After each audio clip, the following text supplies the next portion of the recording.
Assalamualaikum warahmatullahi wabarakatuh. Perkenalkan, saya Agus Heri Susanto, calon guru penggerak Angkatan 7 Kabupaten Grobogan. Pada kesempatan hari ini, saya akan mencoba melakukan diseminasi aksi nyata modul 1.4 budaya positif. Tujuan aksi nyata yang saya lakukan adalah yang pertama, menciptakan murid yang merdeka serta disiplin diri yang kuat. Yang kedua, menumbuhkan budaya positif di sekolah dan keluarga dengan meyakini nilai-nilai Pancasila. Yang ketiga, mengintegrasikan dan membiasakan peserta didik untuk menanamkan nilai-nilai profil pelajar Pancasila dalam kegiatan ekstrakurikuler. Tolok ukur dalam aksi nyata budaya positif ini adalah terbentuknya keyakinan kelas melalui kegiatan kesepakatan kelas yang dilakukan oleh guru dan siswa. Yang kedua, peserta dapat mengaplikasikan nilai-nilai profil pelajar Pancasila secara sadar dan kontinu dalam proses belajar. Yang ketiga, siswa mampu menerapkan dan menjalankan keyakinan kelas yang telah dibuat. Lini masa tindakan dalam aksi nyata budaya positif yang pertama adalah sosialisasi kepada seluruh warga sekolah meliputi kepala sekolah, guru, peserta didik, dan tenaga kependidikan terkait disiplin positif, kesepakatan kelas, dan profil pelajar Pancasila. Yang kedua, guru menjelaskan tentang pengertian dan pentingnya keyakinan kelas. Yang ketiga, guru memfasilitasi peserta didik untuk membuat keyakinan kelas. Yang keempat, kesepakatan kelas yang telah disepakati selanjutnya ditandatangani seluruh warga kelas dan dipasang di dinding kelas. Yang kelima, sosialisasi kepada seluruh peserta didik tentang pertumbuhan karakter dengan mengikuti kegiatan ekstrakurikuler dan pentingnya mengikuti kegiatan ekstrakurikuler sesuai minat.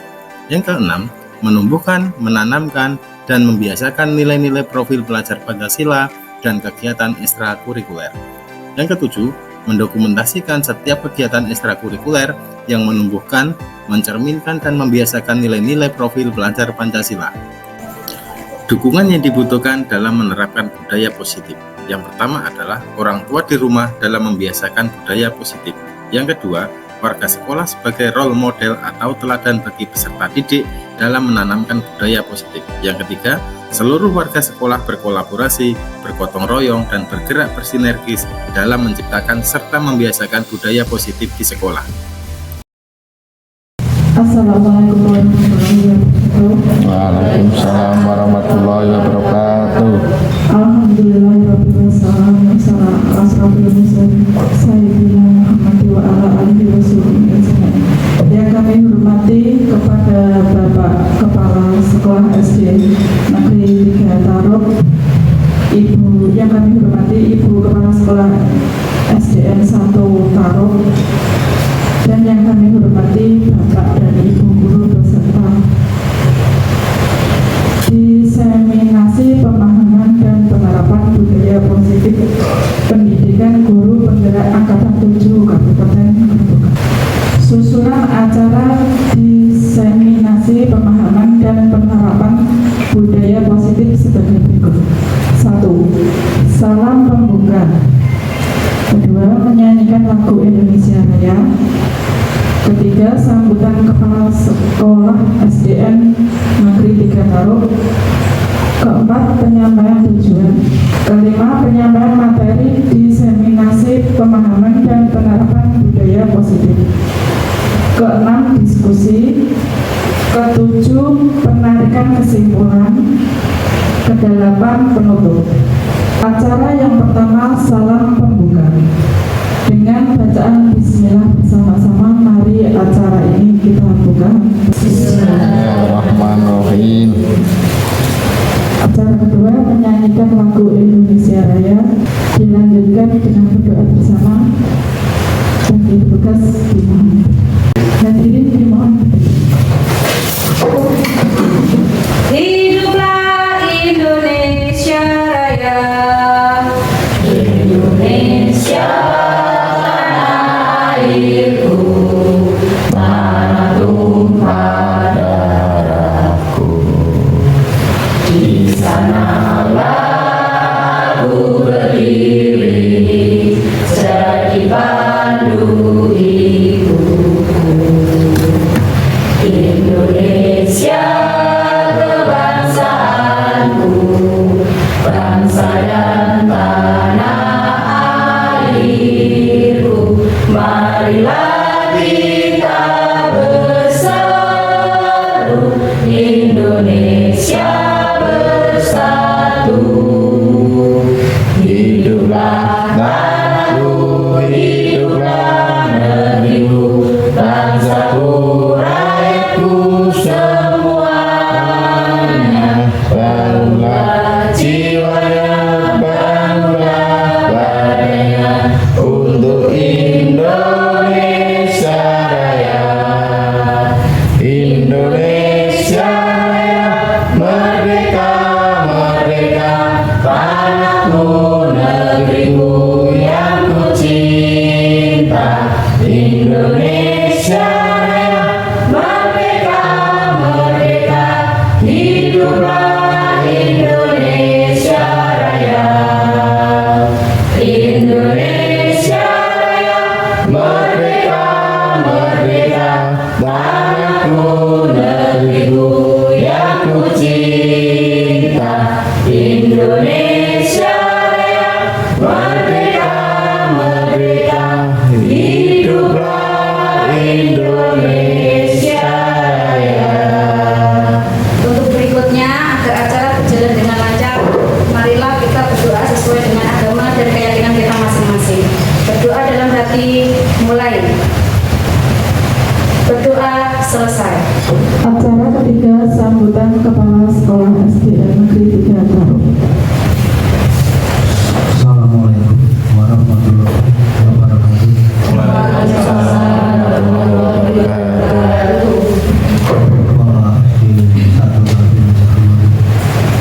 Bapak dan Ibu guru SD 1 dan 3 yang sama. Mari kita berdasarkan ini kita akhirnya kita bersyukur kehadirat Allah. Hari ini kita sehat, hari ini kita bisa beraktivitas, itu suatu kenikmatan yang luar biasa. Walaupun saat kita agak tipis, tapi iman kita jangan tipis. Bapak dan Ibu yang saya hormati, saya menyambut baik pelaksanaan sesi pemahaman dan penerapan budaya positif untuk pendidikan guru penggerak angkatan 7 Kabupaten Gresik. Ini suatu aksi nyata di mana budaya positif itu memang perlu kita kembangkan. Yang meliputi budaya positif itu diantara adalah tingkah laku, nilai-nilai, keyakinan, kebiasaan. Pokoknya diri kita, apa yang ada di diri kita. Nah ini dengan adanya aksi nyata dari guru penggerak, pendidikan guru penggerak angkatan 7 ini, semoga nanti bisa menjadi atau bisa di sini menularkan kepada panjenengan semuanya tentang apa itu budaya positif. Memang saya setuju dengan budaya positif itu, tapi yang penting adalah diawali dari kita sendiri, dari guru. Baru nanti siswa akan meniru. Kalau kita mengharapkan siswa dulu, saya kurang setuju, karena siswa perlu diberi contoh. Kalau kita sudah memberi contoh yang terbaik, insya Allah siswa kita juga baik. Karena apa yang ada dalam budaya positif ini, saya pikir adalah suatu kontinu ada, jadi suatu bisa berubah, sifat kita bisa berubah. Kalau kita bina dengan baik, insya Allah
2. Menumbuhkan budaya positif di sekolah dan keluarga dengan meyakini nilai-nilai kebijakan. 3. Mengintegrasikan dan membiasakan peserta didik untuk menanamkan nilai-nilai profil pelajar Pancasila dalam kegiatan ekstrakurikuler. Susunan acara yang kelima, penyampaian materi diseminasi pemahaman dan penerapan budaya positif. Kepada Bapak Agus Heri Susanto SPD, mohon izin Bapak Ibu. Assalamualaikum warahmatullahi wabarakatuh. Waalaikumsalam warahmatullahi wabarakatuh. Alhamdulillah, pada siang hari ini kita masih diberi kesehatan berkumpul dalam kegiatan diseminasi pemahaman dan penerapan budaya positif. Tidak lupa saya ucapkan terima kasih kepada Bapak Kepala Sekolah saya yang sudah mendukung penuh dalam kegiatan aksi nyata ini. Yang kedua, saya mengucapkan terima kasih kepada Ibu Kepala Sekolah SD Negeri 1 Taruk dan Bapak Ibu Guru yang sudah berkenan dalam menghadiri kegiatan ini. Izinkan perkenalan, nama saya Agus Heri Susanto, calon guru penggerak Angkatan 7 Kabupaten Grobogan tahun 2022. Di sini saya akan menyampaikan sedikit materi yang berkaitan dengan tugas saya sebagai calon guru penggerak, yaitu tentang budaya positif.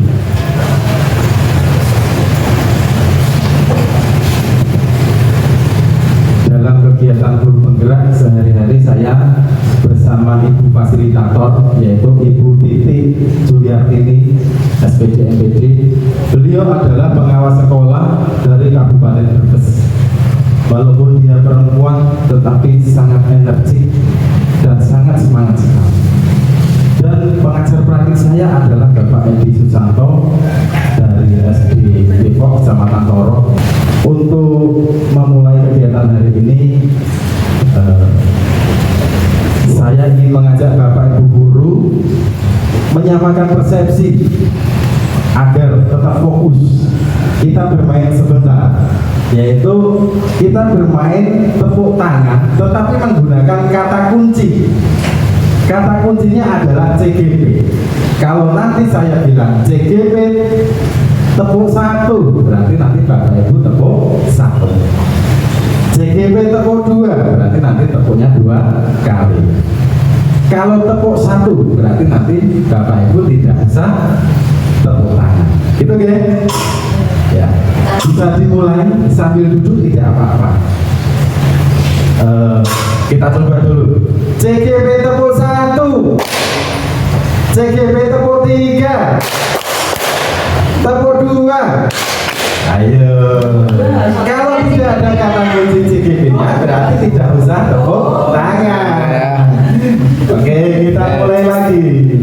CGP tepuk 2, CGP tepuk 1, CGP tepuk 3, tepuk 2.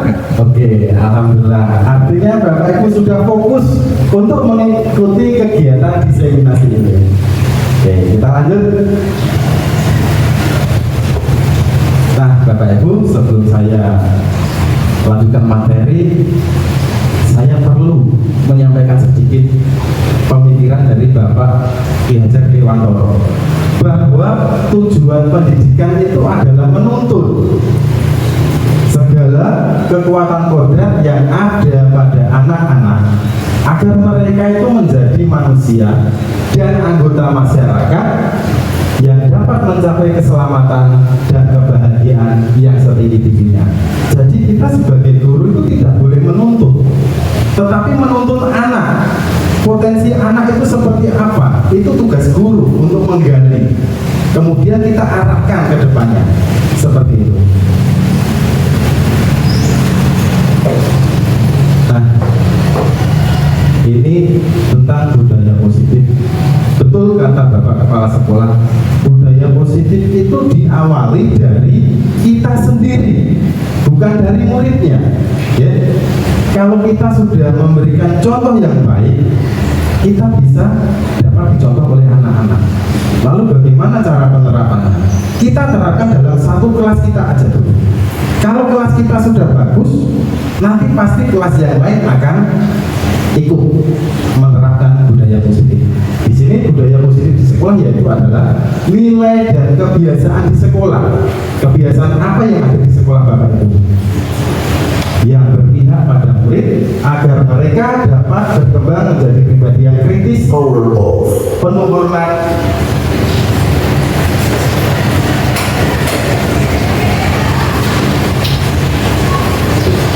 Bluetooth mode. Waiting for connection. Lanjut ya. Budaya positif di sekolah yaitu nilai dan kebiasaan di sekolah yang berpihak pada murid agar mereka dapat berkembang menjadi pribadi yang kritis, penuh hormat dan bertanggung jawab sesuai dengan profil pelajar Pancasila. Begitu Bapak Ibu. Nah, ini adalah suatu pembiasaan budaya positif yang kita lihat sehari-hari di sekolah kita. Di sekolah saya berdoa sebelum dan sesudah belajar. Kita sering melihat, itu termasuk budaya positif. Yang kedua, Jumat sehat, senam bersama-sama, itu termasuk budaya positif. Sabtu bersih, bersama anak-anak kita membersihkan lingkungan kelas maupun halaman. Kemudian berangkat tepat waktu, ini termasuk budaya positif. Kemudian kegiatan rohani pada saat sebelum jam pelajaran biasanya anak-anak membaca Asmaul Husna itu. Kemudian menjaga kebersihan serta pojok literasi atau pojok baca. Ini dulu pernah gencar. Kelas-kelas dibuatkan pojok baca yang bagus-bagus, tetapi lama-kelamaan pudar. Karena apa? Dari guru sendirinya belum memiliki motivasi yang tinggi. Nah, kira-kira dari pembiasaan budaya positif ini, adakah budaya positif yang di sekolah Bapak Ibu yang belum tertulis di sini? Mungkin dari SD 1 Taruh, karena di SD 1 Taruh sudah memiliki musola. Itu budayanya kalau siang sholat bersama, itu bagus. Karena apa? Kita mengajarkan anak bersama-sama.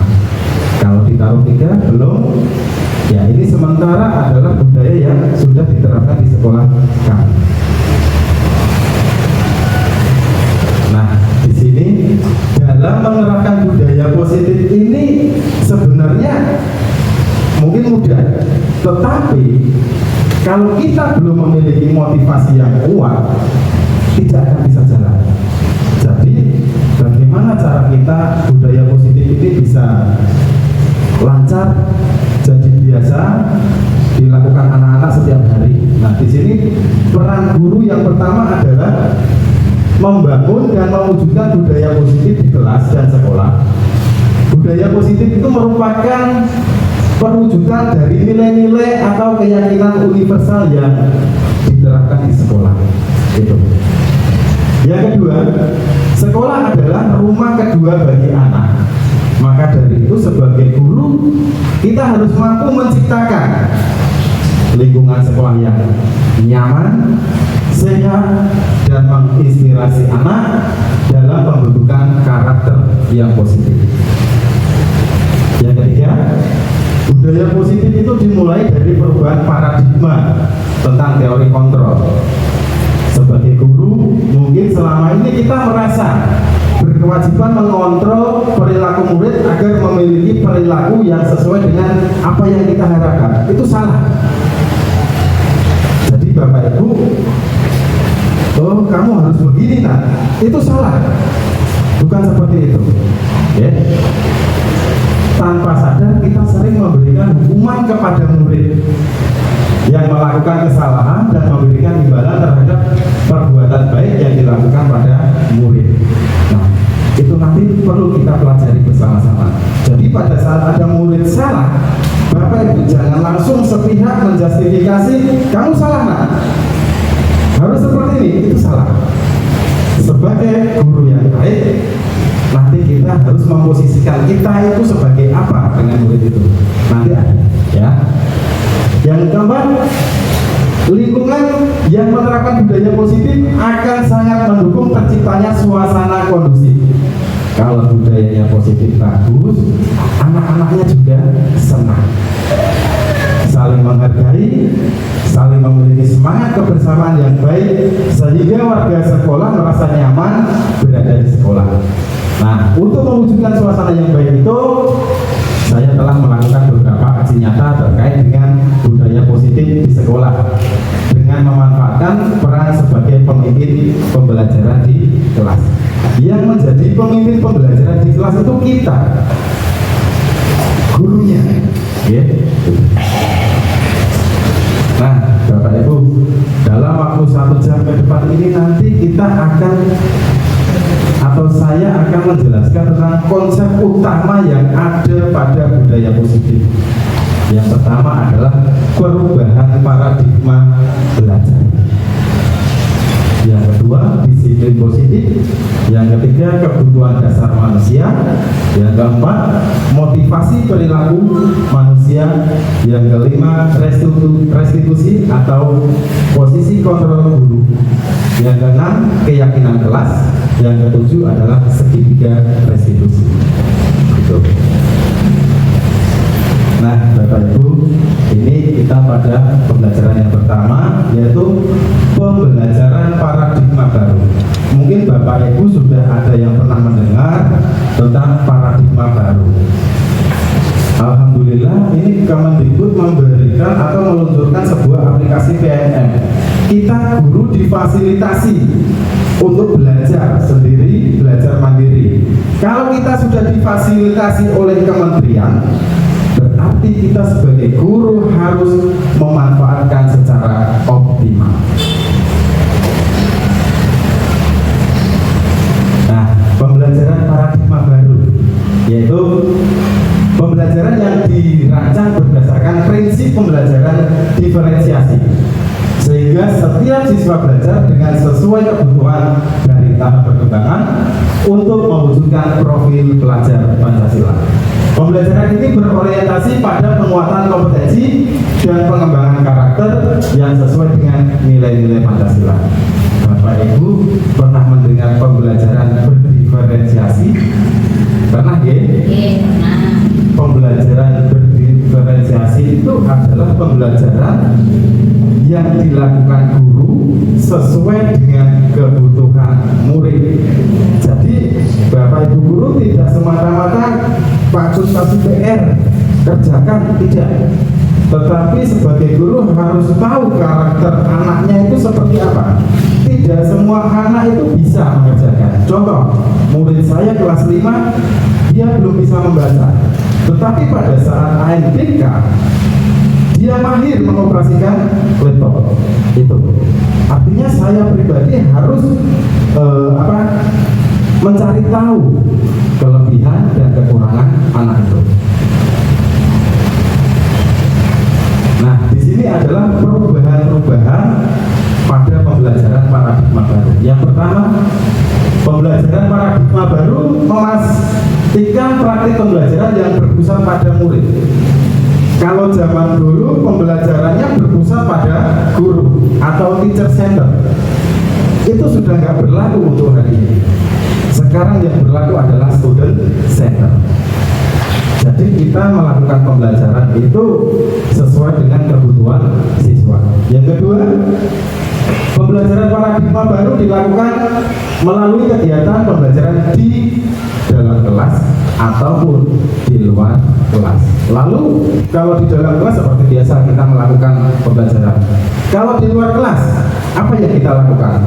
Yang kita lakukan adalah memberikan penguatan pada anak-anak pada saat melakukan pembelajaran di kelas, kemudian dihubungkan dengan pembelajaran yang ada di luar kelas. Jadi pada saat di luar kelas itu tidak pembelajaran silakan baca halaman ini, tidak, tetapi kita memberikan penguatan pada anaknya. Yang ketiga, dalam membangun budaya positif di sekolah dapat menyediakan lingkungan positif, aman, nyaman, agar siswa mampu berpikir, bertindak, merdeka, mandiri, serta bertanggung jawab. Hal ini sesuai dengan arahan Bapak Menteri bahwa nanti semua siswa yang ada di negara Indonesia adalah ujungnya adalah profil pelajar Pancasila. Yang terakhir yaitu disiplin berkaitan dengan kontrol guru terhadap siswa. Ini yang sering masih kita melakukan kesalahan. Saya pribadi juga salah. Kalau ada anak yang salah, pasti nanti dimarah. Itu saya juga sering. Tapi setelah mengikuti pendidikan guru penggerak ini, saya jadi lebih tahu bagaimana cara menghadapi anak-anak yang salah serta anak-anak yang sudah bisa berbuat baik. Gitu.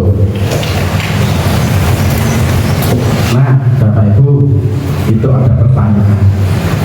Bisakah kita mengontrol seseorang? Bisa nggak? Tidak. Pak Rois bisa. Bu Eri? Tidak. Kita buktikan. Sekarang dua tangan Bapak Ibu seolah-olah kita praktekkan, ya. Tangan Bapak Ibu seolah-olah pegang sesuatu yang sangat berharga, ya. Yang sangat berharga, pegang dengan kuat. Nah, kemudian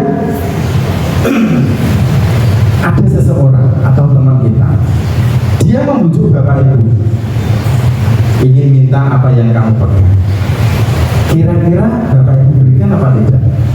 Power off. Tidak. Tidak.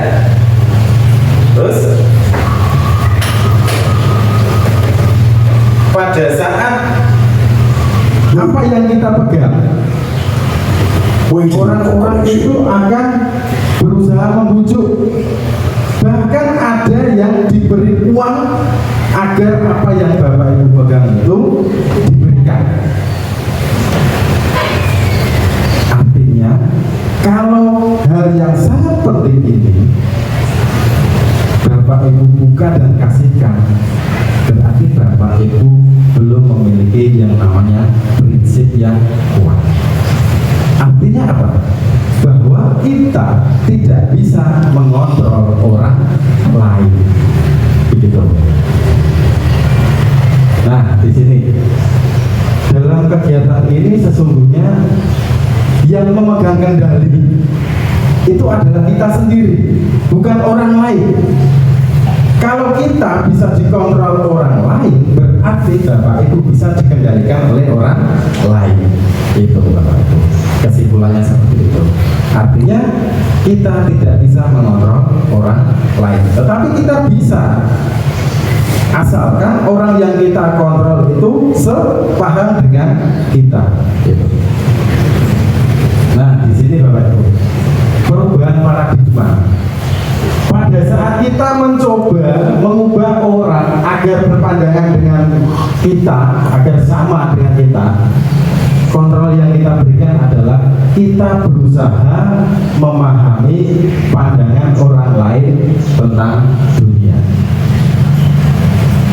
Yang kedua, perilaku buruk dilihat sebagai suatu kesalahan. Teori kontrolnya adalah sebagai semua perilaku itu pasti memiliki tujuan. Pada saat anak-anak melakukan kesalahan, melakukan kegiatan yang kiranya Bapak Ibu itu salah, tetapi bagi anak belum tentu itu salah. Begitu.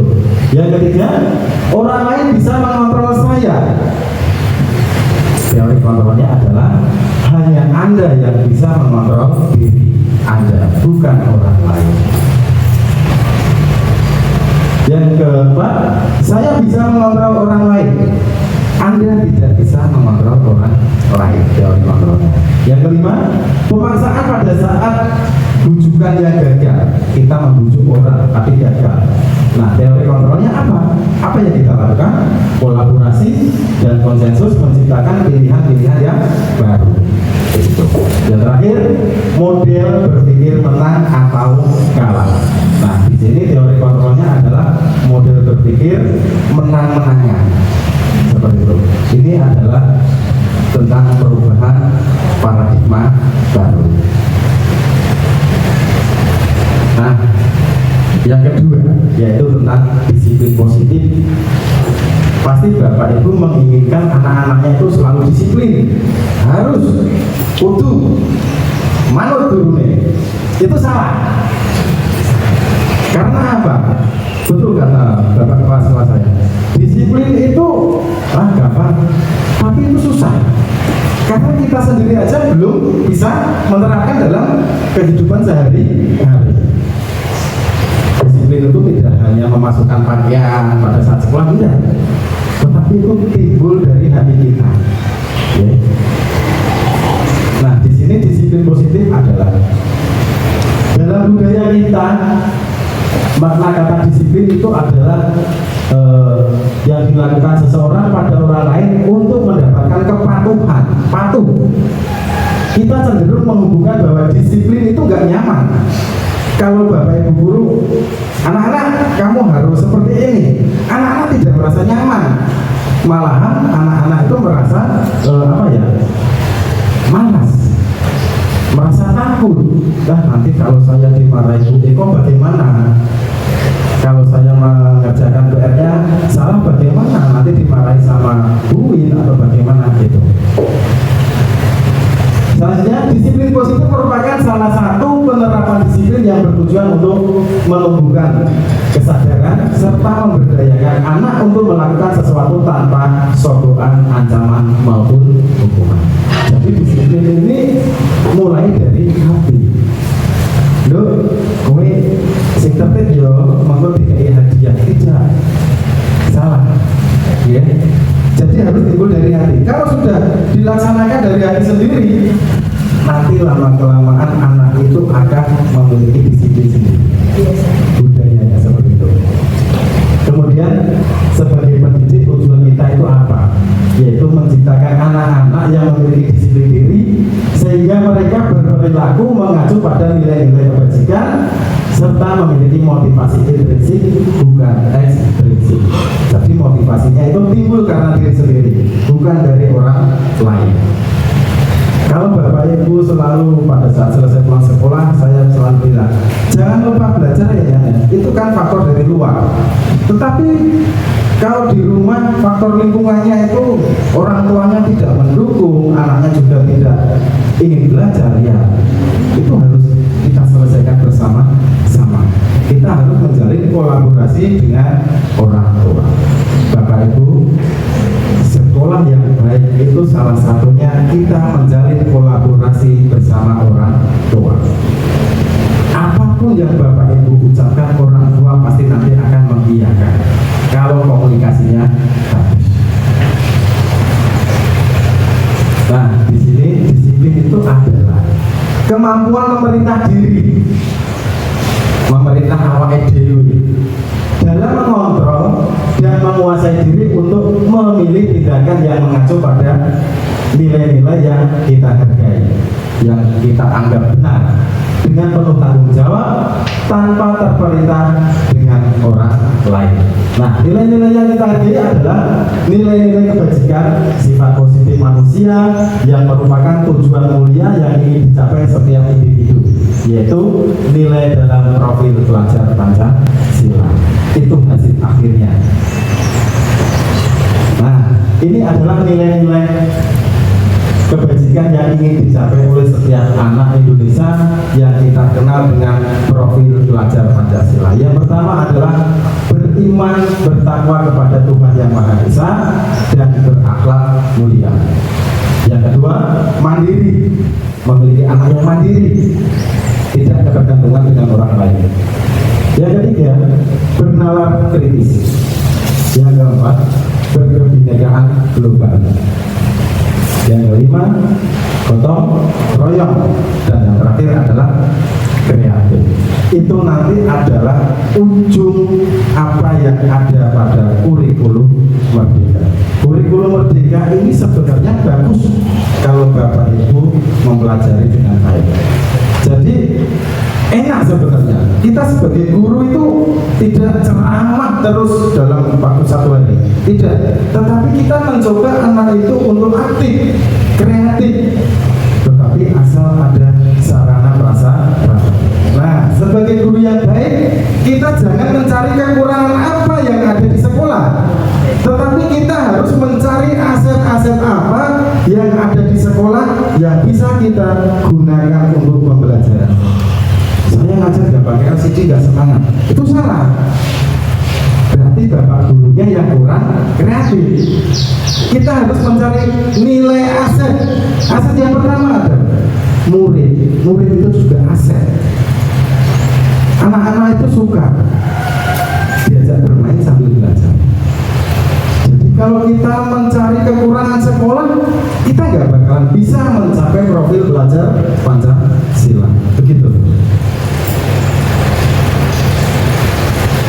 Nah, selanjutnya adalah tentang apa yang menjadi kebutuhan dasar manusia. Kira-kira apa? Apa begitu? Makan, minum, tempat tinggal, atau apa? Sebenarnya kebutuhan dasar manusia ini adalah sudah kita dapatkan sehari-hari bahkan. Nggak cuma makan minum, tidak. Salah satunya adalah kasih sayang. Oke. Selain kasih sayang apa? Nah, ini. Jadi secara realitas kebutuhan dasar setiap orang itu beda. Saya butuh uang, ibu tidak butuh uang. Kita harus berusaha memahami pandangan orang lain tentang dunia. Setiap orang memiliki gambaran yang berbeda. Nah, di sini kebutuhan dasar manusia itu ada 5, yaitu bertahan hidup. Bertahan hidup itu apa artinya? Nah, nanti kita jelaskan. Yang kedua, kasih sayang. Itu penting, kasih sayang dengan keluarga maupun dengan anak-anak. Yang ketiga, penguasaan. Jadi kita menguasai. Yang keempat, kebebasan serta kesenangan. Nah, kebutuhan bertahan hidup itu adalah kebutuhan yang bersifat fisiologis untuk bertahan hidup, misalnya kesehatan, rumah, dan makan. Itu termasuk kebutuhan bertahan hidup. Yang kedua, kasih sayang atau rasa diterima. Pada saat kita usul dalam keluarga, kalau nggak diterima pasti kita akan agak sedikit gondok, sedikit marah, jengkel. Nah, itu juga kita butuhkan. Yaitu kebutuhan ini ada 3 kebutuhan berikut, yaitu kebutuhan psikologis, kebutuhan untuk disayangi dan diterima, meliputi kebutuhan akan hubungan dan koneksi sosial atau interaksi sosial. Bapak Ibu pernah anak-anak pada saat bicara, kemudian anak-anaknya itu apa ya? Ada yang minder. Bluetooth. Ya. Saya pernah melihat ada salah satu siswa, dia itu nggak mau bicara, nggak mau ngomong. Lah, itu bagaimana nanti? Artinya anak itu kurang kasih sayang. Mungkin dalam pergaulannya dia itu dijauhi sama teman-temannya. Artinya anak yang pendiam, sering bewe, kui berarti kurang diterima di kalangan teman-temannya. Itu tugas siapa? Tugas kita. Bagaimana caranya kita meyakinkan pada teman-temannya untuk saling menghargai dan menghormati. Yang ketiga, yaitu penguasaan kebutuhan, pengakuan atas kemampuan kita sendiri. Nah, kebutuhan ini berhubungan dengan kekuatan untuk mencapai sesuatu, menjadi kompeten, menjadi terampil, diakui atas prestasi dan keterampilan kita, didengarkan dan memiliki rasa harga diri. Jadi kalau Bapak Ibu memiliki kemampuan, jangan malu-malu. Kita tampilkan. Semua orang itu memiliki kemampuan yang berbeda. Tidak mungkin sama, tidak. Kemampuan yang kita miliki itu tidak mungkin dimiliki orang lain. kebebasan. Bebas di sini bukan berarti bebas bermain, bebas ngapain, tidak, tetapi adalah kebutuhan akan kemandirian. Di sini hubungannya pada saat pembelajaran. Kalau Bapak Ibu khususnya pada pelajaran matematika, 5 kali 5 berapa? Ada yang nggak bisa. Oke. Lalu guru memaksa harus bisa. Tidak, kita tidak boleh memaksa. Ya, karena anak punya kebebasan. Bagaimana cara menyelesaikan 5 kali 5 itu terserah anak. Yang penting hasilnya 25. Walaupun menyelesaikan dalam waktu yang lama, tapi Bapak Guru harus siap menunggu. Kemudian otonomi, memiliki pilihan dan mampu mengendalikan arah hidup seseorang. Anak-anak dengan kebutuhan kebebasan yang tinggi menginginkan pilihan. Mereka perlu banyak bergerak, suka mencoba-coba, tidak terlalu terpengaruh orang lain, dan senang mencoba hal yang baru. Begitu. Yang terakhir adalah kesenangan. Kesenangan untuk kebutuhan untuk merasa senang. Semua orang butuh senang. Pak Guru, Bu Guru butuh kesenangan. Ya, kebutuhan ini untuk mencari kesenangan, bermain dan tertawa. Bayangkan hidup tanpa kenikmatan apapun betapa menyedihkan. Tanpa kita bahagia, rasanya itu kurang. Bahagia itu nggak harus mewah, enggak. Pleasure menghubungkan kebutuhan orang akan kesenangan dengan belajar. Nah, kesenangan ini adalah tentang belajar. Kalau anak Bapak Ibu pada saat belajar merasa bosan, Bapak Ibu jangan teruskan. Percuma nanti. Bapak Ibu ngoceh di depan sehari, tapi anak-anaknya tidak menangkap apa itu materinya. Kalau sudah bosan, tinggal keluar, anak-anak suruh bermain, belajar di luar. Itu anak-anak senang. Semua hewan dengan tingkat intelijensi tinggi, yaitu lumba-lumba, primata dan lain, itu juga butuh bermain. Begitu dia Bapak Ibu. Contoh kasusnya ya. Dia seorang anak kelas 3 SD. Begitu tiba di rumah, sepulang dari sekolah, menangis dan mengadu pada ibunya bahwa dia benci pada ibu guru Rani. Bu Rani, oh enggak ada. Menurut Anda, kebutuhan apa yang berusaha dipenuhi oleh Dinda jika jawaban seperti itu? Berarti Dinda kurang apa kira-kira? Kurang kasih sayang. Kasih sayang itu juga perlu kita berikan pada murid. Oke.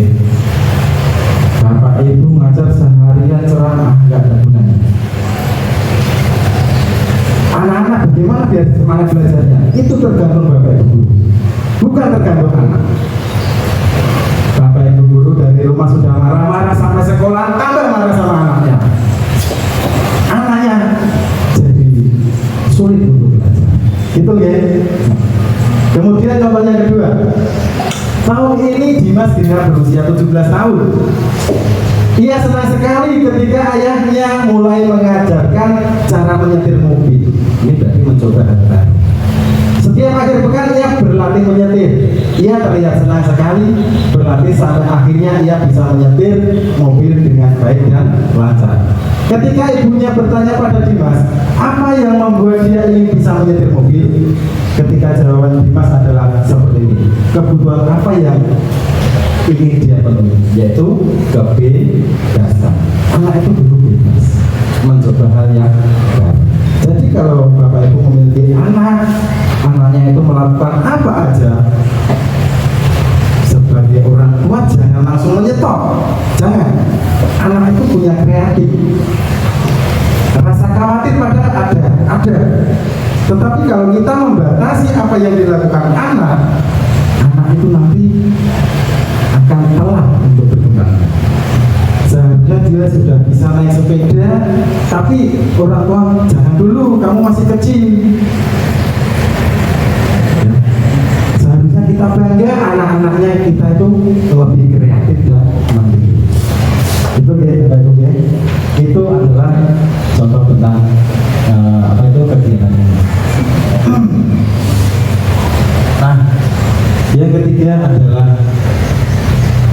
motivasi perilaku manusia. Bapak Ibu itu menjadi guru termotivasi dari diri sendiri atau tekanan dari orang tua kita dulu? Saya harap jadi guru itu motivasi dari diri sendiri. Walaupun sudah menjadi guru lama, mengabdi lama, tetapi ilmu kita pasti akan diterapkan oleh anak didik kita. Nah, motivasi merupakan dorongan yang timbul pada diri seseorang secara sadar maupun tidak sadar. Untuk apa? Melakukan sebuah tindakan dengan tujuan tertentu. Ada 3 teori perilaku manusia. Yang pertama, menghindari ketidaknyamanan dan hukuman. Kalau Bapak Ibu di sekolah sering memarahi anak-anak itu nanti walaupun Bapak Ibu guru panggil, "Duk, sini, le sini," dia takut. Karena apa? Dia sudah menjustifikasi bahwa gurunya mungkin galak atau apa, sering marahi gitu. Contohnya pada saat murid melakukan disiplin diri karena takut dihukum, terpaksa. Ini merupakan motivasi ekstrinsik. Yang kedua, mendapatkan imbalan atau penghargaan dari orang lain. Pada saat murid melakukan disiplin diri karena ia ingin mendapat imbalan. Ada juga anak yang mencari perhatian khusus sama gurunya karena mungkin ingin diperhatikan lebih, seperti itu. Ini merupakan motivasi ekstrinsik dari luar.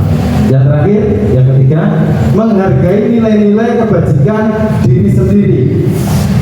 Murid melakukan disiplin diri itu karena nilai kebajikan diri. Ini merupakan motivasi intrinsik. Jadi pada saat melakukan disiplin itu tidak ada dorongan dari luar maupun motivasi dari luar. Itu harus dari diri kita sendiri maupun dari murid sendiri. Nah, ini adalah konsep penerapan disiplin yang gagal, yaitu antara hukuman dan penghargaan.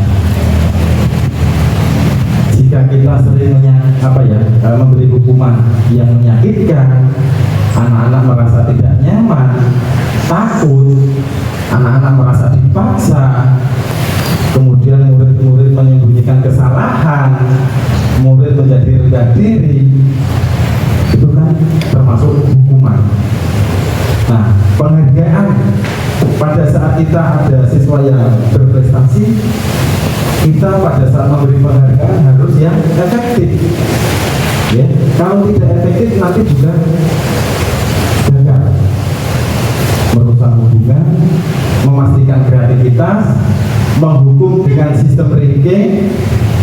Nanti kamu bagus kasih ranking 5 loh, itu nggak boleh. Ya. Kemudian merampas hak untuk menghargai diri. Itu adalah konsep penerapan yang gagal.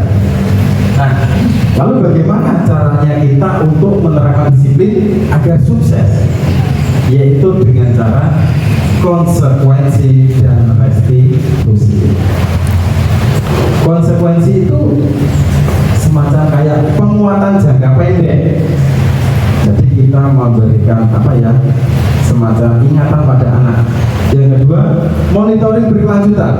Kalau sudah baik berarti Bapak Ibu guru jangan lepas, tetapi dimonitoring terus. Yang ketiga, memberikan respon, stimulus. Yang keempat, murid menghargai peraturan. Yang kelima, kehilangan waktu untuk merenungi kesalahan. Lalu restitusi itu apa? Yaitu murid bertanggung jawab untuk perilakunya. Fokus pada pemecahan masalah dalam jangka panjang, murid menghormati dirinya dan orang lain, kemudian teori kontrol, yang terakhir murid bersemangat memperbaiki kesalahan. Gitu. Lalu selanjutnya adalah apa itu restitusi? Restitusi adalah proses menciptakan kondisi bagi murid untuk memperbaiki kesalahan mereka. Restitusi adalah proses menciptakan kondisi bagi murid untuk memperbaiki kesalahan mereka, sehingga mereka bisa kembali pada kelompok mereka dengan karakter yang kuat. Itu adalah arti dari restitusi. Ciri-ciri restitusi ada 9. Yang pertama adalah bukan untuk menebus kesalahan, namun untuk belajar dari kesalahan. Yang kedua, memperbaiki hubungan. Yang ketiga, tawaran bukan paksaan. Yang keempat, restitusi menuntun untuk melihat ke dalam diri kita. Yang kelima, restitusi untuk mencari kebutuhan dasar yang mendasari sebuah tindakan. Yang keenam, restitusi adalah cara yang paling baik. 7. Restitusi fokus pada karakter, bukan sebuah tindakan. 8. Restitusi adalah fokus pada solusi penyelesaiannya. 9. Restitusi mengembalikan murid yang berbuat salah pada kelompoknya. Itu adalah restitusi. Selanjutnya, nah, ini adalah contoh. Kira-kira ini konsekuensi atau hukuman? Hukuman. Coba kita lihat. Hukuman. Ternyata bukan. Itu konsekuensi. Mencatat 100 kali di dalam buku dengan kalimat saya tidak akan terlambat lagi. Itu konsekuensi, bukan hukuman. Oke. Tidak boleh, tidak boleh. Terus, lari mengelilingi lapangan 2 kali karena terlambat hadir di sekolah. Hukuman apa konsekuensi? Oke, hukuman.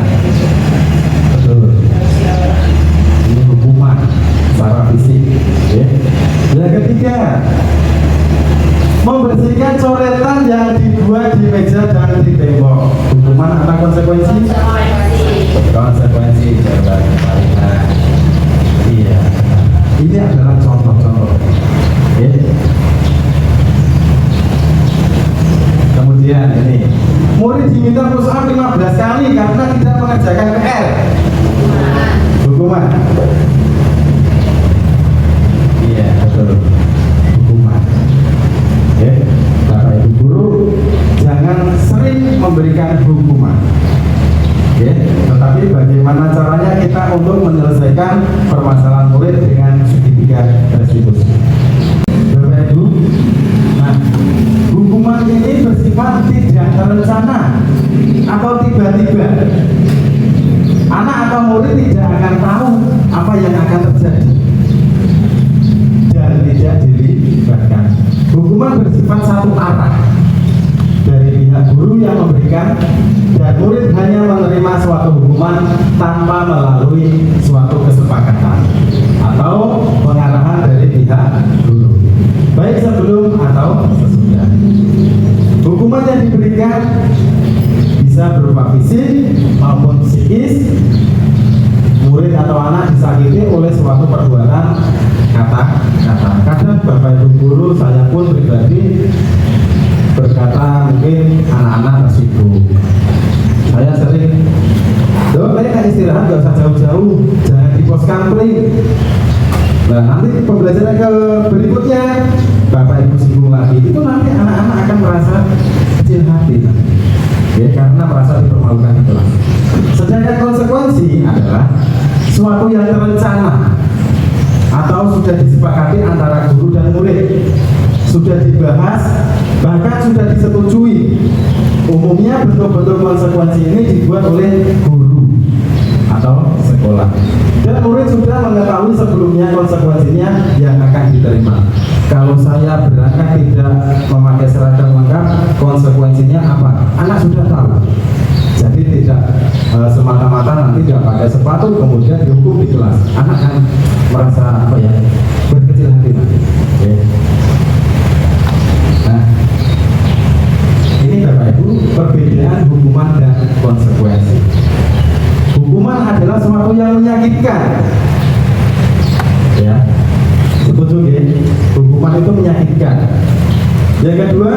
membuat anak sakit baik fisik maupun hati dalam jangka waktu yang lama. Apalagi sebagai guru sering mengucapkan suatu hal kalimat dan itu diingat-ingat sampai murid sampai besar dewasa, itu termasuk hukuman. Yang ketiga, anak membenci kedisiplinan. Yang keempat, paksaan, apalagi dipaksa. Yang kelima, mendorong anak menyakiti diri sendiri. Yang keenam, konsep diri yang buruk. Yang ketujuh, anak belajar untuk menyembunyikan kesalahan. Dan terakhir, marah, merasa bersalah, bahkan dipermalukan dan merasa tidak dihargai. Itu mungkin kita sendiri pernah merasakan, tetapi kita tidak sadar, merasa tidak dihargai baik teman, keluarga atau saudara. Sedangkan konsekuensi adalah sesuatu yang harus terjadi. Kalau kita melakukan sesuatu yang salah, konsekuensinya apa? Kita sudah tahu. Yang kedua, membuat anak merasa tidak nyaman dalam jangka waktu yang pendek, bukan lama. Anak menghargai disiplin. Kemudian memberikan stimulus atau tanggapan. Yang kelima, mendorong anak agar mudah menyesuaikan diri. Selanjutnya, konsep diri yang baik. Anak belajar untuk mematuhi peraturan.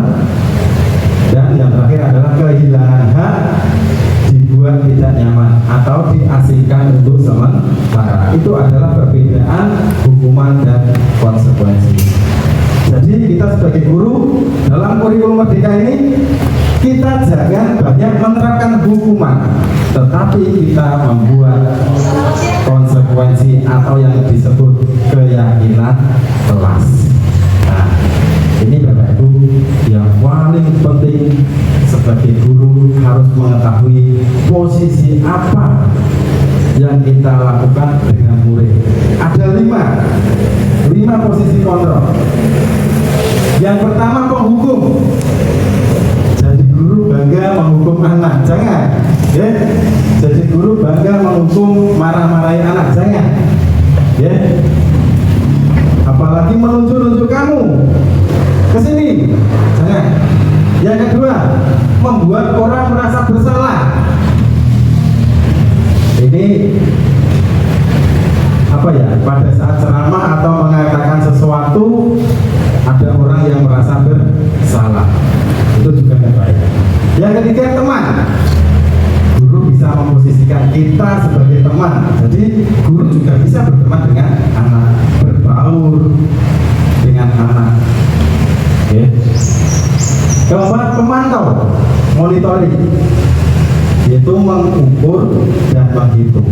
Pada saat ada anak-anak yang salah, Bapak Ibu jangan langsung dimarahi. Pada anak-anak yang ingin melakukan sesuatu, jangan langsung di stop, tetapi diamati dulu apa yang dia lakukan sampai hasilnya seperti apa, gitu. Yang terakhir, sebagai manajer, posisi guru sebagai manajer ini bukan sebagai kepala sekolah, bukan, tetapi kita mengajukan sebuah pertanyaan-pertanyaan kepada murid.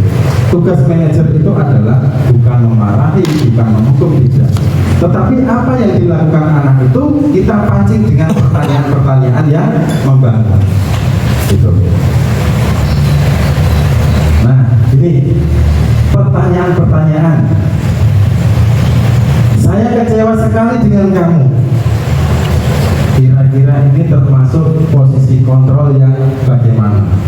Yaitu membuat orang merasa bersalah. Jadi kalau Pak Guru bilang, saya kecewa dengan kamu kemarin Pak Gus kasih PR tapi nggak kamu kerjakan, itu anak akan merasa bersalah. Ya, jangan seperti itu. Yang kedua, kamu tidak pernah belajar, tidak pernah benar melakukan apapun, itu menghukum. Yang ketiga, ayolah melakukan demi ibu atau bapak. Artinya Pak Guru bisa menempatkan sebagai teman pada saat berkomunikasi. Anak-anak kira-kira nyaman nggak nanti? Nyaman, tidak akan takut. Ya. Yang keempat, apakah kamu mau mendapatkan stiker bintang hari ini? Itu juga baik. yaitu sebagai pemantau. Pada saat mengerjakan soal, hasilnya bagus, bu gurunya memberikan stiker berupa emoji yang baik, itu anak-anak senang. Selanjutnya, bagaimana kamu bisa menyelesaikan masalah ini? Itu adalah seorang manajer. Jadi seorang manajer itu hanya bertanya bagaimana caranya, prosesnya bagaimana, gitu. Nah, yang menyelesaikan siapa? Yang menyelesaikan adalah siswa. Oke, gitu. Lalu yang terakhir, kamu selalu yang paling terakhir. Nah, ini juga sering saya alami, bahkan saya sering memberikan kata-kata yang kurang pas pada anak pada saat terlambat. Kok kamu terlambat terus, Tondo? Apa nggak malu? Nah, itu anak-anak akan merasa minder, ya. Itu sebagai penghukum, itu nggak boleh. Nah, dalam guru penggerak ini saya pribadi merasakan jarang marah sama anak. Terserah merahnya apa-apa silahkan. Ya, gitu. Contoh kasusnya seperti ini. Jika ada seorang penghukum bisa menggunakan hukuman fisik maupun verbal, bisa menggunakan suara nada tinggi, bahasa tubuh atau menunjuk, mata melotot dengan menunjuk jari-jari. Nah, itu nggak baik. Terlambat lagi, pasti terlambat lagi. Ada murid terlambat lagi, itu nggak boleh. Ya. Hasilnya apa nanti? Kemungkinan murid marah dan dendam, bahkan bersifat agresif. Pak guru diteni, besok naik gede, itu nanti. Itu akan tertanam. Kalau kita sering menghukum anak, itu anak akan tertanam. Niat kita baik untuk mendisiplinkan, tetapi caranya yang belum pas. Yang kedua, contohnya membuat orang merasa bersalah. Pada posisi ini biasanya guru akan bersuara lebih lembut. Pembuat rasa bersalah akan menggunakan keheningan, ya, yang membuat orang lain merasa tidak nyaman, bersalah atau rendah diri. Contoh, di sini ada percakapan antara Adi, yaitu, Adi, kamu ini bagaimana? Kamu sudah berjanji dengan ibu tidak akan terlambat lagi. Kamu kenapa senang sekali mengecewakan ibu? Ibu benar-benar kecewa sekali. Bagaimana perasaan murid jika sepihak gurunya seperti itu? Murid akan merasa bersalah.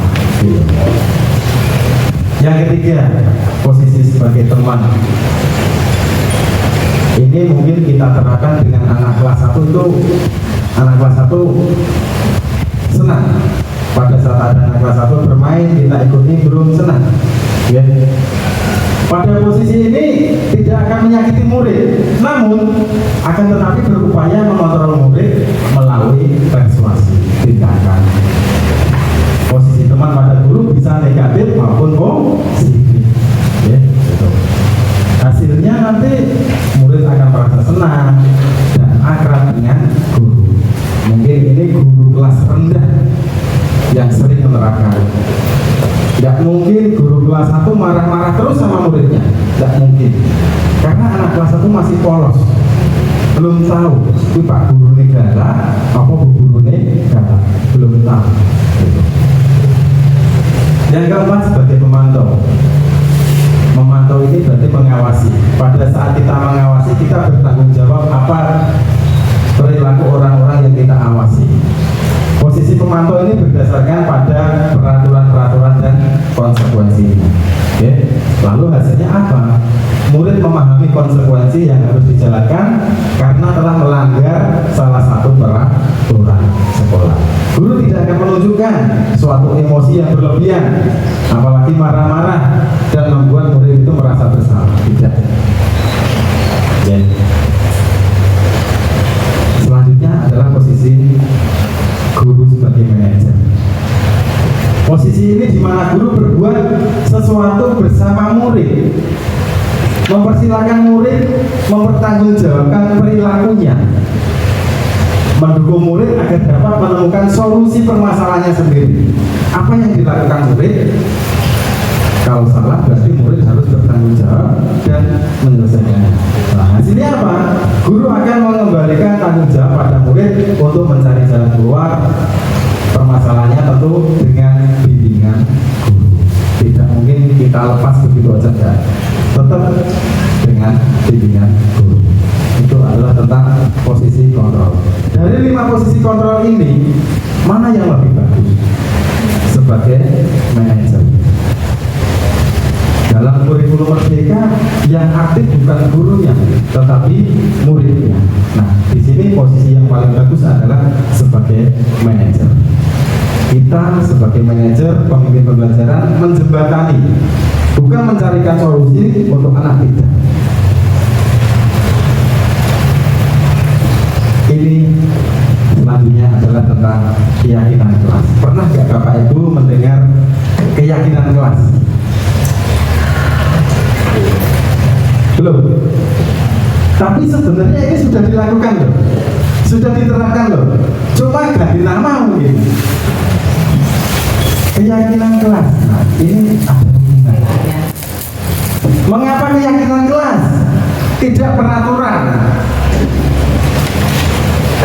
Kalau zaman dulu sering aturan.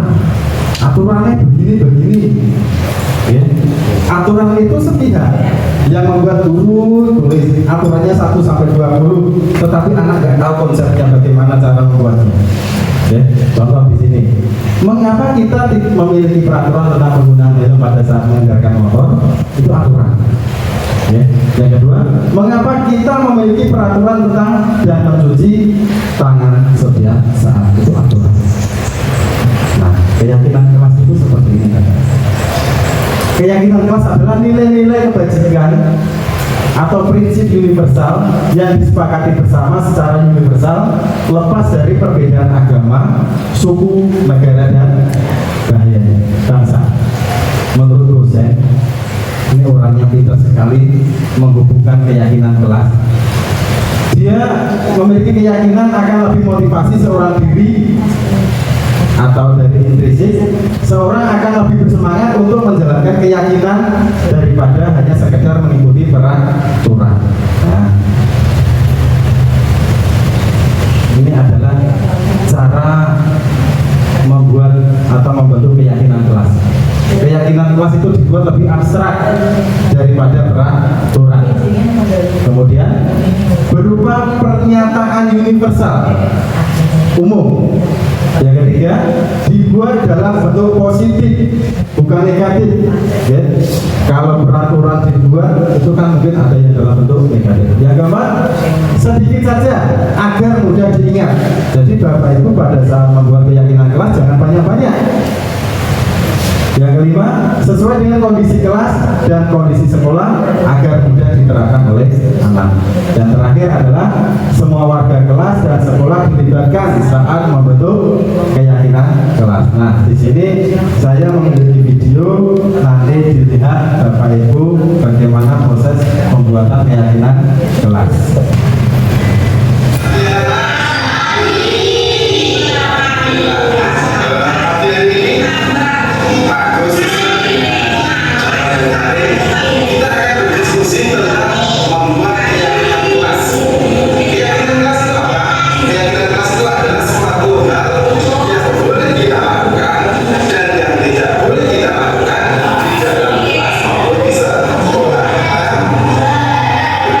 Nanti bagus bagi yang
menjaga kebersihan di kelas maupun di halaman kelas. Yang kedua, saling menghargai dan menghormati. Yang ketiga, saling kerjasama, membantu, disiplin dan gotong royong. Yang keempat, budaya literasi. Yang terakhir, bertanggung jawab dan sikap jujur. Dari 5 keyakinan kelas ini mudah diingat oleh anak. Kita tempel di bagian belakang dinding. Jadi pada saat anak-anak mau melakukan sesuatu di luar ini, mereka akan berpikir-pikir. Ya, betul. Kemudian selanjutnya adalah apa sih tujuan dari keyakinan kelas? Semua hal yang kita buat pasti ada tujuan. Tujuannya adalah suatu disiplin positif yang bisa kita terapkan dalam membangun budaya positif di sekolah. Pada saat Bapak Ibu sudah membuat keyakinan kelas, itu sudah termasuk budaya positif. Dengan adanya keyakinan kelas ini di setiap kelas diharapkan dapat mewujudkan tujuan pendidikan, yaitu berorientasi pada profil belajar Pancasila. Begitu Bapak Ibu. Nah, di sini bedanya peraturan dan keyakinan kelas. Yang pertama adalah selalu kembalikan buku ke tempatnya, itu aturan. Nah, dari aturan tersebut kita bisa ambil tentang nilai kebajikannya yang kita tuju, yaitu tanggung jawab. Berarti nanti kita membuat keyakinan kelas tentang tanggung jawab. Yang kedua, dilarang mengganggu orang lain. Nah, keyakinan kelasnya apa? Yaitu menghormati orang lain dan diri sendiri. Yang ketiga, hadir di sekolah 15 menit sebelum pembelajaran dimulai. Nah, ini termasuk keyakinan kelas menghormati orang lain atau komitmen pada tujuan. Yang terakhir, yang keempat, dilarang melakukan kekerasan. Nah, keyakinan kelasnya tentang apa? Yaitu keselamatan dan menghormati orang lain. Ini adalah tentang keyakinan kelas kita. Kemudian selanjutnya tentang yang terakhir yaitu segitiga restitusi. Pernah mendengar nggak Bapak Ibu tentang segitiga restitusi? Segitiga restitusi. Segitiga restitusi itu seperti apa? Artinya apa? Nah, di sini artinya adalah proses menciptakan suatu kondisi bagi murid untuk memperbaiki kesalahan mereka sehingga mereka bisa kembali pada kelompok mereka dengan karakter yang lebih kuat. Melalui restitusi ini, guru dapat membantu murid menjadi lebih memiliki tujuan, disiplin positif, serta memulihkan dirinya setelah berbuat salah. Yang kedua, membantu murid untuk jujur pada diri sendiri dan mengevaluasi dampak dari kesalahan. Yang keempat, memberikan penawaran, bukan paksaan yang kita berikan. Ya, betul. Nah, ini adalah contoh segitiga restitusi. Segitiga restitusi itu intinya adalah cara menyelesaikan masalah anak. Yang pertama, pada saat ada anak yang salah, kita jangan langsung menyelesaikan dengan pihak, tetapi kita harus melakukan yang namanya menstabilkan identitas. Dengan cara apa? Anak itu kenapa? Yang kedua, validasi tindakan. Tindakan apa yang dilakukan anak? Diklarifikasi dulu. Yang terakhir adalah menanyakan tentang keyakinan. Kenapa anak itu melakukan hal yang seperti itu? Nah, ini adalah penjelasannya. Ya. Untuk membuat anak yang merasa gagal karena berbuat salah menjadi positif terhadap dirinya. Lalu guru bisa melakukan apa? Berbuat salah itu hal yang manusiawi. Semua orang pasti pernah melakukan kesalahan. Jadi anak tidak langsung minder. Yang kedua, tidak ada manusia yang sempurna. Yang ketiga, Bapak Ibu juga pernah membuat salah. Yang keempat, kita pasti bisa menyelesaikan permasalahan ini. 5. Bapak Ibu tidak tertarik untuk mencari tahu siapa yang benar atau siapa yang salah. Selanjutnya, tertarik untuk menyelesaikan masalah. Yang terakhir, kalau kamu menyelesaikan dirimu terus-menerus, apakah kamu bersikap baik pada dirimu sendiri? Nah, itu adalah sebuah kata-kata yang bisa diucapkan dari guru kepada anak. Jadi pada saat ada anak salah, jangan langsung dibilang salah, tidak, tetapi dikuatkan. Ya. Yang kedua, validasi tindakan yang salah. Lalu apa yang kita lakukan sebagai guru? Yaitu kita bisa mengucapkan, kamu bisa saja melakukan hal yang lebih buruk, tapi kamu tidak melakukan kan? Gitu. Ya. Yang kedua, kamu pasti punya alasan mengapa kamu melakukan hal seperti itu. Pasti anak memiliki alasan. Yang ketiga, apa yang penting bagi kamu? Mbak, kamu boleh tetap berusaha menjaga sikap itu, tapi tambahkan sikap yang lain atau yang baru. Kemudian, maukah kamu belajar cara lain untuk mendapatkan yang kamu butuhkan tanpa harus memukul atau dengan cara lain? Terakhir, apakah kamu bisa melakukan dengan lebih baik besok lagi? Itu. Jadi itu masuk pada validasi tindakan. Pada saat ada anak yang salah, kita harus validasi dulu tindakannya seperti apa. Kemudian yang terakhir, kegiatan tentang keyakinan, meyakinkan anak. Lalu guru bisa berkata, apa nilai yang kita percaya di kelas atau di sekolah kita? Ini berhubungan dengan keyakinan kelas. Yang kedua, nilai-nilai universal atau kebajikan apa yang telah kita sepakati. Kita mengingatkan pada anak yang salah tentang keyakinan kelas yang sudah dibuat. Okay. Kemudian, kelas yang ideal itu yang seperti apa? Kelas yang ideal adalah yang bisa menerapkan disiplin positif. Kemudian, kamu ingin menjadi anak yang seperti apa? Nah, itu menanyakan keyakinan pada anak. Yang terakhir, apa yang kamu rasakan ketika kamu melakukan itu? Kamu menjadi orang yang seperti apa? Begitu, Bapak Ibu. Itu adalah suatu cara untuk menyelesaikan suatu permasalahan pada anak. Nah, ini adalah contoh video.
itu adalah contoh video yang sudah saya terapkan tentang segitiga restitusi, yaitu pada saat menangani anak yang salah, kita menggunakan segitiga restitusi. Anak itu tidak akan yang namanya minder atau rendah diri atau dia merasa bersalah, tidak ya. Jadi sebuah segitiga restitusi itu fokusnya adalah pada penyelesaian masalah. Sedikit dari saya, kita yang memilih profesi sebagai pendidik berarti memilih untuk mengurusi kehidupan, memilih untuk bertanggung jawab dalam meningkatkan kualitas manusia, memilih untuk bertanggung jawab bagi kehidupan orang banyak. Tak perlu gengsi, saling belajar, saling memberi masukan, jadilah seperti air, teguh pendiriannya, namun juga siap menyesuaikan diri. Sedikit dari saya. Nah, itu adalah materi yang dapat saya sampaikan. Semoga bermanfaat, dan dari pemahaman materi ini Bapak Ibu kedepannya bisa menerapkan budaya positif yang baik. Dari saya sedikit. Billahi taufiq wal hidayah. Wassalamualaikum warahmatullahi wabarakatuh. Waktu saya kembalikan kepada Ibu Moderator. Mari kita berikan aplaus atau tepuk tangan untuk acara ke-6, diskusi. Dari materi Pak Agus, siapa yang mau bertanya atau menambahi saran? Silakan. Assalamualaikum warahmatullahi wabarakatuh. Assalamualaikum warahmatullahi wabarakatuh. Saya Eko Yunita Sari dari SDNP 1 Taruh. Terima kasih kepada saudara moderator yang telah memberikan kesempatan kepada saya untuk bertanya. Kemudian terima kasih juga kepada Pak pemateri yang telah menjelaskan tentang keyakinan kelas, tentang konsep menghargai sesama atau murid khususnya kita sebagai guru. Pak, saya mau bertanya, tadi sudah disampaikan tentang keyakinan kelas yang dibuat bersama murid. Apa fungsi dan kegunaan keyakinan kelas tersebut?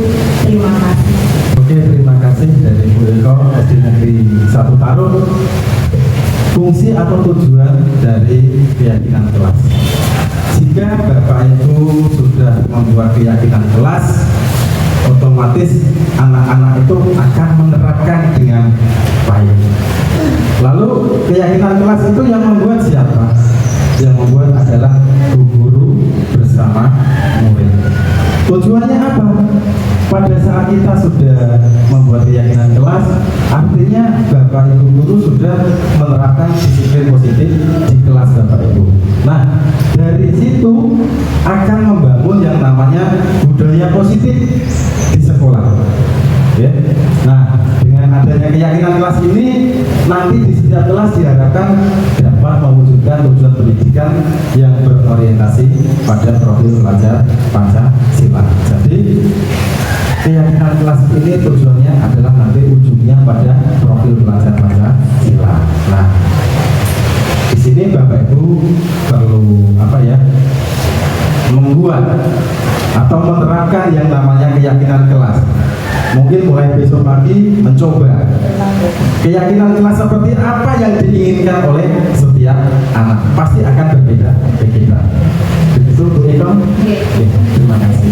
Mari, siapa lagi yang mau bertanya atau menambahkan saran-saran? Assalamualaikum warahmatullahi wabarakatuh. Terima kasih kepada moderator yang sudah memberikan kesempatan saya untuk bertanya tentang materi pada siang hari ini. Dan terima kasih juga kepada pemateri atas materi yang sudah disampaikan pada acara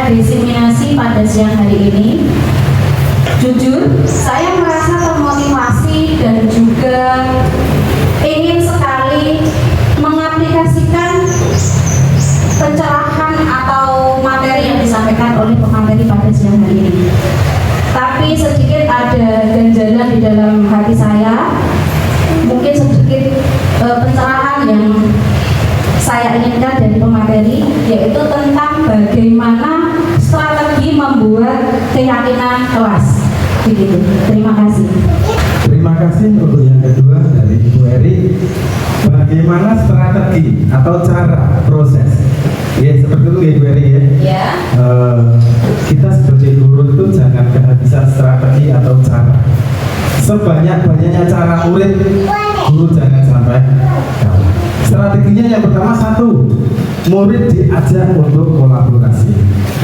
Seperti video yang sudah saya tampilkan tadi, anak-anak saya suruh menuliskan dalam satu kertas hal apa yang mereka inginkan.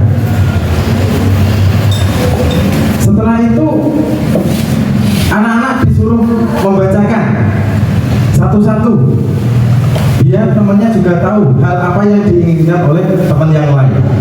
Nah, selanjutnya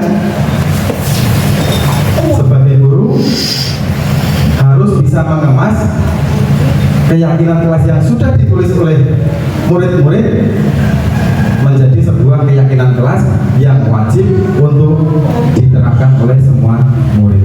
Nah, dari situlah cara saya atau strategi saya untuk membuat sebuah keyakinan kelas. Jadi intinya kita kolaborasi dengan anak-anak gitu. Jadi pada saat anak-anak menulis hal yang diinginkan, berarti itu adalah nantinya akan menjadi sebuah keyakinan kelas. Tetapi dalam membuat keyakinan kelas jangan terlalu banyak, sedikit saja gitu.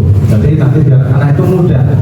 Contoh tadi ada sebuah peraturan, setelah membaca buku tolong kembalikan. Nah, itu kan sebuah peraturan. Bapak Ibu bisa alihkan dalam sebuah keyakinan kelas, yaitu tentang tanggung jawab. Itu ya, Ibu Eri. Siapa lagi yang mau menandai atau mau berkati? Assalamualaikum warahmatullahi wabarakatuh. Terima kasih kepada moderator dan pemateri yang sudah memberikan panjang lebar materi pada siang hari ini. Namun di sini kami mau menanyakan sedikit yaitu posisi kontrol guru seperti apa yang dapat mewujudkan budaya positif di sekolah. Sekian, wassalamualaikum warahmatullahi wabarakatuh. Ya, terima kasih pada Bu Indah selaku Kepala Sekolah SD Negeri 1 Taruh. Beliau menanyakan posisi apa ya wajib dimiliki oleh seorang guru. Posisi yang baik yang bagaimana? Tadi ada 5 posisi kontrol: penghukum, pembuat orang bersalah, sebagai teman, pemantau, serta manajer. Kalau nomor 1 dan 2 ini kayaknya sudah tidak ada. Penghukum, pembuat orang bersalah itu kayaknya sudah tidak ada. Guru-guru sekarang, guru muda-muda itu sekarang sudah tidak pernah menghukum. Ya. Yang nomor 3, posisi sebagai teman. Pernah nggak Bapak Ibu memposisikan diri sebagai teman, duduk bareng, goyang bareng bersama anak-anak? Pasti pernah. Dengan tidak sadar kita sudah melakukan. Ya. Tetapi dalam posisi sebagai teman, kita juga harus memberi batasan kepada anak. Jangan semuanya kita seperti itu. Yang keempat, pemantau. Sebagai pemantau itu juga enak. Hanya memantau anak, kesalahannya seperti apa, hasilnya seperti apa, tetapi dalam refleksinya nanti masih kurang. Nah, bagi saya, posisi apa yang baik yang kita terapkan dalam pembelajaran di sekolah itu adalah sebagai manajer. Pada saat ada anak yang melakukan kesalahan atau apa, kita jangan langsung memberikan statement bahwa itu salah, jangan. Tetapi kita mengajukan sebuah pertanyaan-pertanyaan yang membangun pada anak tersebut. Nah, jadi seorang guru yang baik posisinya adalah sebagai manajer atau pemimpin pembelajaran. Begitu Bu, terima kasih. Susunan acara selanjutnya kegiatan diseminasi pemahaman dan penerapan budaya positif. Setelah mempelajari serangkaian materi, banyak sekali pemahaman baru yang kita dapatkan pada modul budaya positif. Di sana mempelajari disiplin positif dan nilai-nilai kebijakan universal. Kemudian mempelajari teori motivasi, hukuman dan penghargaan, restitusi. Adapun hukuman yang dan penghargaan bersifat sementara, sedangkan restitusi mendorong motivasi intrinsik yang melekat dan mengakar dalam diri seseorang. Setelahnya mempelajari keyakinan kelas, di mana keyakinan kelas tersebut disusun dengan memanfaatkan peran dari guru penggerak dalam merancang konsekuensi sesuai dengan kesepakatan bersama siswa. Adapun kebutuhan dasar manusia terdiri atas 1. Kebutuhan bertahan hidup, 2. Kasih sayang dan rasa diterima, 3. Penguasaan, 4. Kebebasan, 5. Kesenangan. Selanjutnya mempelajari 5 posisi kontrol, yang mana posisi kontrol yang sangat disarankan adalah posisi manajer. Untuk mewujudkan hal tersebut, maka kita mencoba melakukan aksi nyata dengan menerapkan segitiga restitusi. Acara demi acara sudah kita lalui hingga tiba di penghujung acara.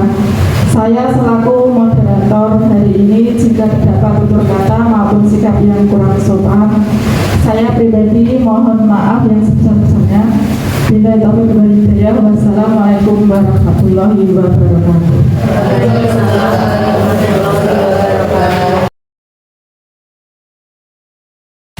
Assalamualaikum warahmatullahi wabarakatuh. Perkenalkan, saya Tri Eri Nur Ika Chandraningrum, guru kelas 6 SD Negeri 3 Tarum. Saya merupakan rekan sejawat dari Bapak Agus Heri Susanto yang saat ini sedang menempuh program pendidikan guru penggerak. Penyebaran budaya positif yang dilakukan oleh Bapak Agus Heri Susanto meliputi beberapa konsep utama. Di antaranya, perubahan paradigma, stimulus, dan respon. 2. Konsep budaya positif. 3. Keyakinan kelas. 4. Pemenuhan 5 kebutuhan dasar manusia. 5. Posisi kontrol. Dan yang keenam adalah segitiga restitusi. Dalam menciptakan budaya positif, kita perlu menciptakan keyakinan kelas yang telah disepakati bersama guru dan murid. Melalui keyakinan kelas tersebut, maka siswa akan mengetahui konsekuensi atas hal yang telah ia lakukan. Sekian, terima kasih. Salam guru penggerak, tergerak, bergerak, menggerakkan. Assalamualaikum warahmatullahi wabarakatuh. Perkenalkan, saya Winarni, saya mengajar di kelas 4. Saya merupakan rekan sejawat dari Pak Agus Heri Susanto, yang mana sekarang sedang menempuh pendidikan guru penggerak dalam membangun budaya positif di sekolah yang berpihak pada siswa, diawali dengan lingkungan kelas yang mendukung terciptanya budaya positif, yaitu dengan menyusun keyakinan kelas. Adanya keyakinan kelas yang efektif dapat membantu pembentukan budaya disiplin positif di kelas. Sekian dari saya, terima kasih. Wassalamualaikum warahmatullahi wabarakatuh. Assalamualaikum warahmatullahi wabarakatuh. Perkenalkan, saya Fianka Estima Sendi. Saya adalah siswa kelas 5 yang merupakan anak didik dari Pak Agus Heri Susanto. Dalam pembelajaran selalu menggunakan berbagai cara agar kita semua bisa memahami. Semangat terus untuk Pak Agus. Sekian, terima kasih. Wassalamualaikum warahmatullahi wabarakatuh.